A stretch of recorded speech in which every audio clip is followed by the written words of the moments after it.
అస్సలాము అలైకుం వరహ్మతుల్లాహి వబర్కాతుహు. నమస్కారం అందరికీ. ఈరోజు యొక్క ప్రెస్ మీట్ యొక్క ముఖ్య ఉద్దేశం మొత్తం దేశంలోని అందరూ ఉలమాయ కిరాములు కానీ లేదా ముస్లిం మత సంస్థలు కానీ మత జమాతులు కానీ అందరూ ఈరోజు ఒక వక్ఫ్ బోర్డ్ చట్టం గురించి చాలా పరేషాన్ ఉన్నట్టు ప్రతి ఒక్కరు చూపిస్తున్నారు. కానీ యాక్చువల్గా ఈ యొక్క వక్ఫ్ బోర్డ్ చట్టాన్ని మార్చాలని చెప్పేసి లాస్ట్ గవర్నమెంట్లో ఒక ఎంపీ ప్రైవేట్ బిల్లు పెట్టినారు. బీజేపీకి సంబంధించిన ఎంపీ ప్రైవేట్ బిల్లు పెట్టి ఈ వక్ఫ్ బోర్డ్ చట్టాన్ని మార్చాలి, దీంట్లో అమెండ్మెంట్స్ తీసుకురావాలని చెప్పేసి ఆ రోజు బిల్లు పెడితే ఆ బిల్లుకు పూర్తిగా మద్దతు ఇచ్చినారు 22 మంది ఎంపీలు వైఎస్ఆర్కి సంబంధించిన.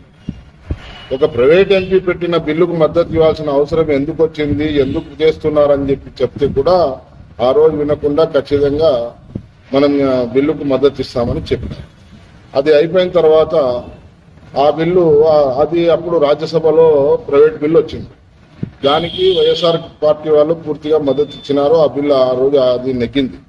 కానీ ఇప్పుడు పార్లమెంట్లో ఈ బిల్లు వచ్చేదానికి ప్రతి ఒక్కరూ అన్ని మత సంస్థలు కానీ మా ముస్లిం పెద్దలు కానీ ఎట్టి పరిస్థితుల్లో ఈరోజు ఈ యొక్క 44 సవరణలు తీసుకొచ్చారు బోర్డు బిల్లులో.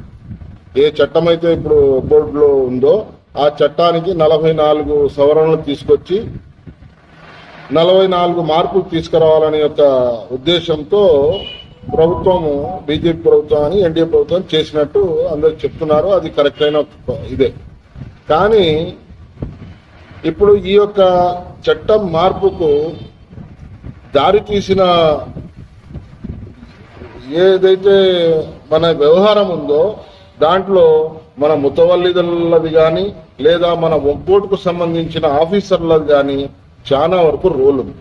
ఎందుకంటే దీనికి వక్ఫ్ బోర్డు స్థలాలకు కొన్ని రోజుల ముందర ఒక 10-20 సంవత్సరాల ముందర అమ్మేవాళ్ళు, రిజిస్టర్ చేసేవాళ్ళు, కొనుక్కునేవాళ్ళు గవర్నమెంట్ రిజిస్టర్ చేసి ఇచ్చింది కూడా ఉంది. అలాంటప్పుడు తర్వాత ఇది వక్ఫ్ బోర్డు స్థలం అని చెప్పేసి దాంట్లో కంప్లైంట్లు పెట్టి ఆ పంచాయతీలు చేసి స్టేషన్ల దాంట్లో కొంత వాళ్ళే అమ్మి వాళ్ళే ఇది చేశారా అన్నట్టు కొంత ఇది చేస్తుంది. కొంతవరకు అయితే ఇప్పుడు లాస్ట్ గవర్నమెంట్ లో మనం చూసినాము, బిల్డింగ్ కట్టేసి అమ్మేసి అన్ని వెంచర్లు వేసి అన్ని విధాలా ఇది చేసుకున్నారు. అదే సంబంధించి ఇప్పుడు వక్ఫ్ బోర్డు వాళ్ళు ఇప్పుడు కూడా యాక్టింగ్ చేస్తున్నారు. ఏమని, మేము ఆ బిల్లుకు వ్యతిరేకము, ఆ బిల్లుకు మేము సపోర్ట్ చేయము. మీరు ఉన్నదే 3 ఎంపీలు, మీరు చేసినా అది పాస్ అవుతుంది, చేయకున్నా పాస్ అవుతుంది. కానీ ఇప్పుడు మేము చేస్తున్నామని మా యొక్క ఇంకా కొద్దిగా మైండ్కు జనాలకు ఇంకా ఎక్కలేదు. ఏంటి ఏం కథ, వైఎస్ఆర్ ప్రభుత్వంలో మనకు ఏం జరిగింది, ఇప్పుడు ఏం జరుగుతుంది అని. ఈ యొక్క దేశంలో ఏ బిల్లు పాస్ కావాలన్నా ఏ బిల్లు పాస్ కాకుండా ఉండాలంటే కూడా అది ఓన్లీ ఒక తెలుగుదేశం ప్రభుత్వము తర్వాత నితీష్ కుమార్ ప్రభుత్వం తరఫున ఉన్న ఎంపీల యొక్క పార్టిసిపేషన్ ఉంటేనే ఆ పని అవుతుంది, లేకుంటే కాదు. కానీ మన వాళ్ళు ఇంతవరకు ఇక్కడ పోయి ఎవరికి అడుగుతున్నారో ఏమో కానీ ఆడ జగన్ గారికి పోయి అదే పనిగా అయ్యా మీరు మా బిల్లులు ఆపండి, మా కథ ఇది చేస్తామంటే ఆయన సరే అని చెప్పేసి చెప్పినాడు. కానీ ఆ యొక్క వక్ఫ్ బోర్డు బిల్లు ఏ రోజైతే వచ్చిందో అదే రోజు మాకు సంబంధించిన మైనార్టీ శాఖ మంత్రులు ఫరూక్ గారు, తర్వాత వచ్చేసి మైనార్టీ హక్కుల పరిరక్షణ సమితి అధ్యక్షులు ఫారూక్ షుబ్లీ గారు, అలాగే మా మత సంస్థలకు చెందిన పెద్ద మనుషులు, మా పార్టీకి సంబంధించిన షరీఫ్ గారు కానీ లేదా ఇంకా వేరే లీడర్స్ అంతా పోయి ఆ రోజు మనకు క్యాబినెట్ మీటింగ్ ఉంటే కూడా క్యాబినెట్ మీటింగ్ నుంచి వచ్చిన తర్వాత చంద్రబాబు నాయుడు గారికి విన్నవించి, సార్ ఇది ఈ బిల్లు కింద పాస్ అయితే ముస్లింస్ కు మా యొక్క వక్ఫ్ బోర్డుకి, ఎందుకంటే వక్ఫ్ బోర్డు అనేది చాలా పెద్ద బోర్డు. 3 బోర్డులు పెద్దగా ఉంటాయి ఇండియాలో. ఒకటి వచ్చేసి రైల్వే బోర్డు అందరికంటే పెద్దది, రెండోది డిఫెన్స్ బోర్డు పెద్దది, మూడోది వచ్చేసి వక్ఫ్ బోర్డు పెద్దది. దీనికి లక్షల ఎకరాల్లో ఆస్తి ఉంది, లక్షల కోట్లు విలువ చేసే ఆస్తి బోర్డులో ఉంది. దానికి ఆ యొక్క ఆస్తులను ముస్లింలకు చెందకుండా దురాక్రమణకు చేసేదానికే ఈ యొక్క చర్యలు చేపడుతున్నారని చెప్పేసి అందరికి తెలిసిన విషయం. అందుకోసం ఆ రోజు సార్ ఇది జరుగుతుంది, ఇది అన్యాయం అవుతుంది, ఈ అన్యాయమైన ఇష్యూలు మీరు ఎట్టి పరిస్థితుల్లో దీన్ని ఆపాలి అని చెప్తే ఆయన చాలా చక్కగా ఒక ఎంపీ గారికి ఈ బిల్లు మంచిదే అండి, కానీ దీనిపైన మన ప్రతిపక్షాలు కానీ వేరే వాళ్ళు కానీ డిస్కస్ జరగాలని చెప్తున్నారు, డిస్కస్ చేసినాక చేస్తే బాగుంటుందని చెప్పేసి ఆ రోజు ఆయన చంద్రబాబు నాయుడు గారు ఆపినందుకు అది ఖచ్చితంగా ఆగడం వేరే వాళ్ళు ఎవ్వరు కూడా ఆపింది లేదు. దానికి ఆ రోజు ఆపి జాయింట్ పార్లమెంట్ కమిటీకి పంపించారు. ఇప్పుడు మీకు చంద్రబాబు నాయుడు గారు ఆపినారా లేదా అని చెప్పేదానికి మనకు ఒక సాక్ష్యం కూడా ఉంది మన దగ్గర. ఏంటి, రాజ్దీప్ సర్దేశాయ్ అని చెప్పేసి పార్లమెంట్ లో ఒక 20 సంవత్సరాల నుంచి ఒక జర్నలిస్ట్ పార్లమెంట్ చూస్తాడు. ఆయన క్లియర్ గా చెప్పినాడు, దీంట్లో నాకు చాలా ఫోన్ కూడా ఉంది, మీకు ఈ అయిపోయిన తర్వాత చూపిస్తాను. దాంట్లో ఆయన చెప్తున్నాడు, ఈ బిల్లు ఆగడానికి ఓన్లీ ఫర్ కారణం వచ్చేసి ఒక చంద్రబాబు నాయుడు గారే.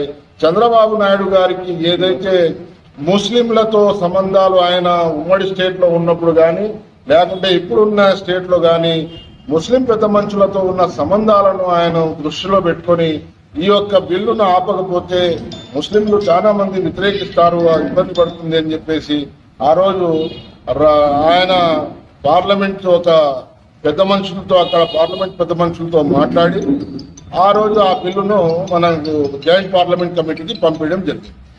మన పెద్ద మనుషులు అనేది ఇండియా లెవెల్లో ఉన్నారో వాళ్ళందరూ ఈ యొక్క ఆంధ్రప్రదేశ్ కి సంబంధించిన మా పెద్ద మనుషులతో మాట్లాడుతున్నారు. అయ్యా, ఈ బిల్లు ఆగడానికి ఒకరు చేత అవుతుంది, అది ఓన్లీ చంద్రబాబు నాయుడు గారు. చంద్రబాబు నాయుడు గారితో మాకు ఒక అపాయింట్మెంట్ ఇప్పినండి అని చెప్తే ఆ రోజు మనకు మా మైనార్టీ మంత్రి గారైన మన పెద్దలు ఫరూక్ గారు, తర్వాత మదనపల్లి ఎమ్మెల్యే గారు షాజహాన్ బాషా గారు, అలాగే మైనార్టీ హక్కుల పరిరక్షణ సమితి అధ్యక్షులు ఫరూక్ షుబ్లీ గారు, అందరూ మా పెద్ద మనుషులంతా పోయి చంద్రబాబు నాయుడు సార్కి అపాయింట్మెంట్ కూడా అడిగినారు. సార్ ఏం చెప్పినారంటే, కొద్దిగా ఏదో ఫ్లడ్ అని చెప్తున్నారు, అది అయిపోయినాక నేను అపాయింట్మెంట్ ఇస్తాను, మీ పెద్ద మనుషులకు అందరికీ పిలిపించండి, వాళ్ళు చెప్పిన ఏవైతే సలహాలు ఉన్నాయో సూచనలు ఉన్నాయో అన్ని తీసుకొని ఆ బిల్లుకు మీకు ఎక్కడ నష్టం జరగకుండా చేసే బాధ్యత నేను తీసుకుంటానని చెప్పేసి ఆయన చెప్తున్నాడు. దానికోసము ఇప్పుడు దీంట్లో ఏమవుతుందంటే చాలా మంది ఎవరికి అందితే వాళ్ళు గుంజుకుందాం అనే పద్ధతిలో మేము కూడా చేస్తున్నాం అన్నట్టు ఇది చేస్తున్నారు. దానికోసం మనము ఆలోచన చేయాల్సిన అవసరం ఏముందంటే, ఇప్పుడు పార్లమెంట్ లో ఏ బిల్లు ఆగాలన్నా, పార్లమెంట్ లో మనకు వక్ఫ్ చట్టంలో తీసుకొచ్చే మార్పులు ఆగాలన్నా అది ఒక చంద్రబాబు నాయుడు గారికి సాధ్యమవుతుంది కనుక మనమంతా ఇప్పుడు చంద్రబాబు నాయుడు గారికి చేదోడుగు వాదోడుగా ఉండి ఆయన ద్వారా ఈ యొక్క నష్టం ఏదైతే మనకు వక్ఫ్ చట్టం ద్వారా జరుగుతుందో ఆ నష్టాన్ని మనం ఆపించుకోవడానికి పూర్తిగా ప్రయత్నించాలి. వక్ఫ్ బోర్డుకి సంబంధించిన చట్టాన్ని ఎట్టి పరిస్థితుల్లో తెలుగుదేశం పార్టీకి సంబంధించిన మా మైనార్టీ పెద్ద మనుషులైతేనేమి, మా మత సంఘాలైతేనేమి, మన ఎమ్మెల్యే బుడ్డా రాజశేఖర రెడ్డి గారు కూడా మన ఈ సీఎం గారిని కలిసి ఆయన కూడా విన్నవిస్తున్నారు, సార్ ఈ యొక్క బిల్లులున్న ఇది కాకుండా చూడాలని చెప్పేసి.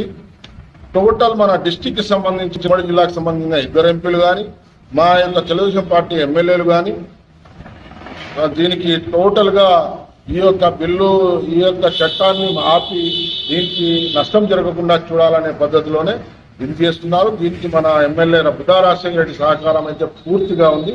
ఆయన కూడా ఇక్కడ మీరు మనకు ఎప్పుడు పిలిచినా వచ్చి మనకు వెన్నుదన్నుగా నిలబడేందుకు ఆయన కూడా రెడీ ఉన్నారు. అదే పద్ధతిలో ఆ వక్ఫ్ బోర్డు చట్టాన్ని తీసేస్తే ఆ బిల్లుకు టోటల్ గా మనము వ్యతిరేకించి దాన్ని మార్పుతో ముస్లింలకు నష్టం జరగకుండా చూడాలనే పద్ధతిలో చేస్తున్నాం.